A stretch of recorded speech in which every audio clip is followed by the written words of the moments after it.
Hey, Internet. It's Matt here for the Dork Lords.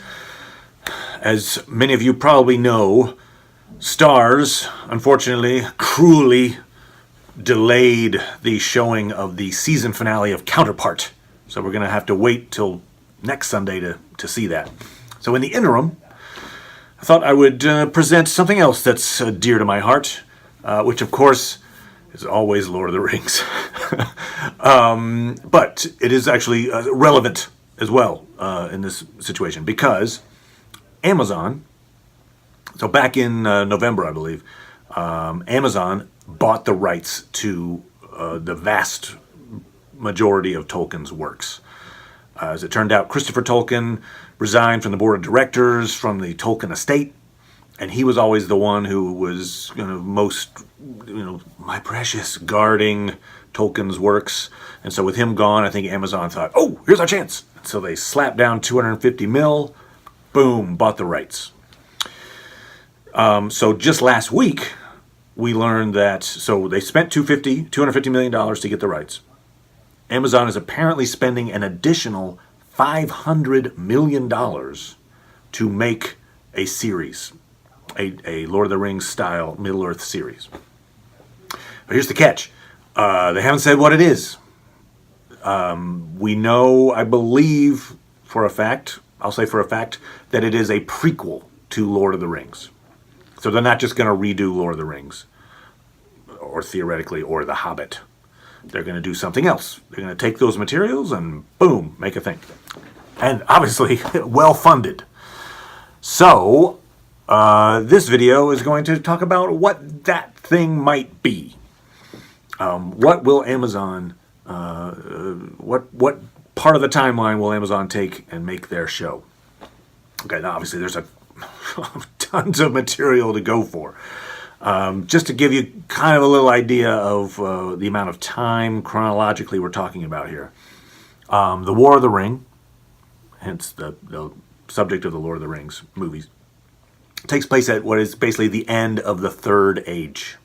So hence there's a First Age, a Second Age, a Third Age, and there's a Fourth Age as well. But, okay, so end of the Third Age is this War of the Ring. The Third Age, on its own, is 3,000 years long.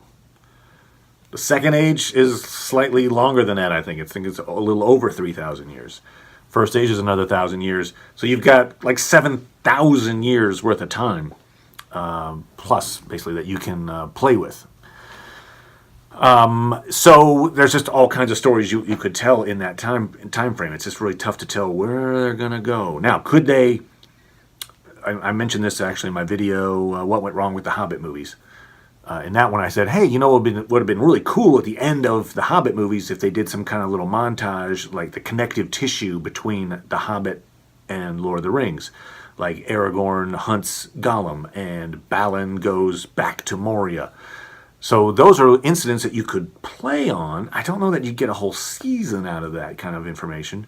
But I suppose you could theoretically start somewhere after The Hobbit, pre-Lord of the Rings, and then like in season 2 or 3, it's Bilbo's birthday and Frodo gets the ring, and then you're off and you're retelling Lord of the Rings. I don't think that's what they're going to do. I think they're going to tell their own story. They went and bought the rights to these things. I think they're going to go in a different direction. Also, by buying those rights, they're not just going to create a character like, hey, I'm Jimmy the Dwarf. They're going to actually, whoever's in this is going to be was written on a page and is a central character that Tolkien wrote about. So, there are a couple of huge stories that, Tolkien keyed on. One of them, a very famous story, it actually gets brought up in Lord of the Rings. And that's the story of Beren and Luthien Tenuvio. So it's a love story. It's star-crossed lovers. Well, ill-fated lovers, basically. She forsakes immortality for him, and it's kind of it's a foreshadowing of Aragorn and Arwen's story. But it happens in the First Age. So remember I told you Third Age, Second Age, First Age. So it happened way long ago, and it happened in the West, and the thing is, there's no, you wouldn't recognize too many characters from there. If you're going to try to latch on to the popularity of Lord of the Rings, you're kind of off on a distant world.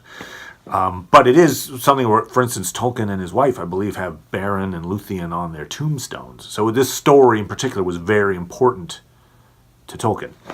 Another story from the First Age that might be something relevant would be the story of Turin, a.k.a. Turambar, who, again, is a terribly sad story. Sleeps with his sister. It's a Greek tragedy, basically. He slays the father of all dragons, Glaurung. There's a lot of cool sword and sandal epic stuff happening. But again, that's in the First Age. You're not going to have a lot of crossover. Now, one thing they could do, which would be kind of cool, would be, let's say you've got a bard, not Bard of Lake Town, but like an actual bard, let's say in Rivendell or something, in what would be current day for the show. And that bard is telling stories. And so each week, maybe they tell the story of the children of Hurin or Beren and Luthien, which would be pretty damn cool, actually. But you wouldn't have a through line then of like a narrative arc with these characters that you see each week. And I think what Amazon is attempting to do, if I had to guess, is create their own version of Game of Thrones. Right? They're like, what's another property in that genre that is uber popular that we can... oh, look! Lord of the Rings. So I think they're going to want to do something like that, where you've got houses, you've got the elves and the dwarves and the humans and the hobbits and orcs, and the kind of the Game of Thrones style thing where the houses are always jockeying for position, and so you wouldn't get that with like the fairy tale of the week scenario. So this is what I think is most likely. If I had to go out on it, if I'm putting money down, this is what I'm putting money down on. Okay. So what we're talking about is actually some of these events I'm about to talk about were described in that opening montage from Lord of the Rings when we hear Galadriel speaking, and she describes the last alliance. And how Isildur cut the ring off of Sauron's hand. So, that all happened at the end of the Second Age. So, Third Age, War of the Ring.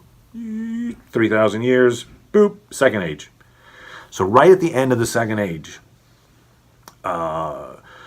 you've got the situation. First of all, I could see this show starting with, it basically follows... Isildur might be your hero for the show, generally speaking. He and his family, basically, Tolkien had a kind of an Atlantis-style storyline for Isildur's line, and which also it's Aragorn's line, the Númenóreans. So Númenor was his island, much like Atlantis, and the people there were very powerful. They actually captured Sauron and were keeping him there on the island. And Sauron corrupted them and told them that he could give them the secret to everlasting life. And bad things happened, basically. And so the island was destroyed, much like Atlantis, sunk into the sea. Most of the Númenóreans were killed off. But Isildur and his family kind of foresaw this was going to happen. And they sailed off to Middle Earth, what we know as the Middle Earth, with the Shire and all that kind of thing, pre-Shire. But stuff you would recognize. And that's where we start to see what eventually becomes this last alliance. Sauron has regained power, and all the houses have to come together for this big battle. You would then, theoretically, you could have... After that fight, you could see what we saw again in the montage at the beginning of Lord of the Rings. But Isildur, basically the ring corrupts him. He ends up dying in this ambush, and it's kind of a tragic storyline.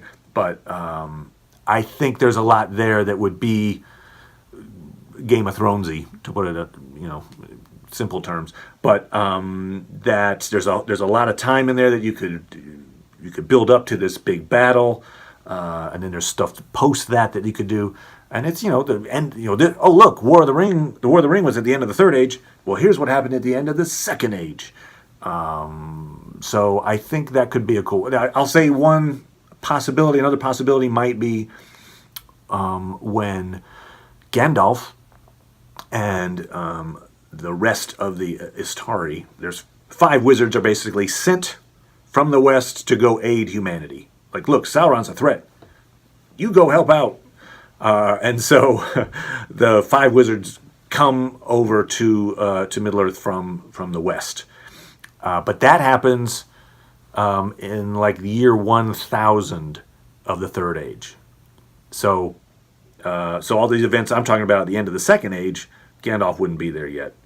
He shows up later, and then basically begins his attempt to rally all of the races to survive the coming apocalypse, basically. So that's another possibility. But I feel like maybe this thing with Isildur, and because it harkens back to Lord of the Rings quite a bit, and you do have a giant battle that's going to be at the end of that you're building towards. I think that would probably be my vote for where Amazon goes. So when when finally that show gets made, and the very first scene is young Isildur on the island of Numenor, and there's a flood coming, I get all the virtual dollars. All right. Anyway, so hope you enjoyed it. Thanks a lot. We're going to be talking about Altered Carbon, finishing up episodes 9 and 10 later this week. And then, of course, next week, Counterpart and Legion Season 2. So, thanks a lot. Subscribe if you want to get notifications of future videos coming. And if you have any comments, please make your comments about where do you think the show was going to go? What will Amazon focus on for this vast tapestry that they could choose from for Lord of the Rings, their Lord of the Rings prequel series? Thanks a lot, everybody.